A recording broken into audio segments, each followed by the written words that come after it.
Geografia anticipa i tempi e ritorna a Monfalcone già in primavera, anziché in estate come ormai era tradizione. La quarta edizione del Festival Culturale, presentato questa mattina in Teatro Comunale, sarà quella che aprirà la stagione delle rassegne in Friuli Venezia Giulia, portando nella città bisiacca nomi illustri a livello nazionale, ma non solo. Un percorso che partirà dall'arte con la Lectio Magistralis di Vittorio Sgarbi su Raffaello,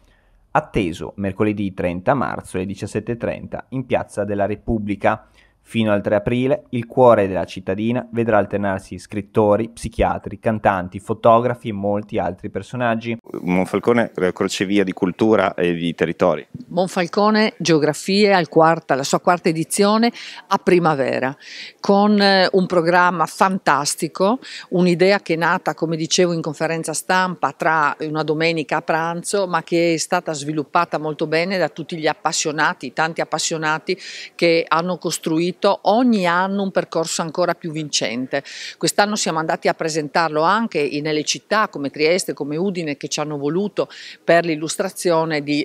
questo bellissimo progetto, e ora siamo pronti con dei nomi incredibili, ma soprattutto con un percorso che è completo, che è fatto di musica, di teatro, di illustrazione, ovviamente dei libri che sono alla base del ragionamento di questo festival, che apre tra l'altro i festival del Friuli Venezia Giulia ora, quindi ci sentiamo anche una grande responsabilità, e che conferma moltissimi degli appuntamenti, come ad esempio quelli delle camminate molto importanti, molto partecipate all'interno della città, con il racconto magari di aneddoti interessanti, e che quest'anno lancia un altro evento che è quello della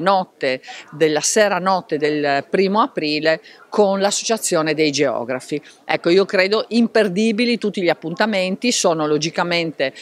visionabili sul nostro sito geografiemonfalcone.it, come anche utilizzando quel meraviglioso libretto che va vissuto, che va come dire, veramente approfondito, e che dice tanto della passione del progetto di una Monfalcone che ha riscoperto anche attraverso questo percorso tutte le sue grandissime potenzialità, alla riscoperta dell'identità attraverso la cultura, per poter dire la sua in un panorama che sempre di più diventa ricco e diventa credibile, come credibile ormai è questa città per le iniziative meravigliose che sta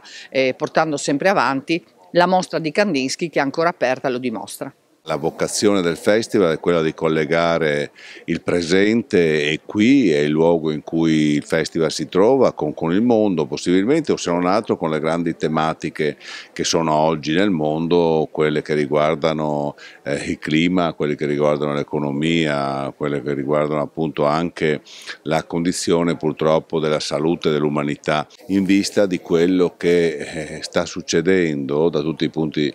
di osservazione che abbiamo menzionato: economia, appunto, salute mondiale e clima, quella che sta mostrandosi in questi anni come una trasformazione che dobbiamo comprendere, rispetto alla quale dobbiamo capire che l'umanità deve prendere una qualche direzione decisiva.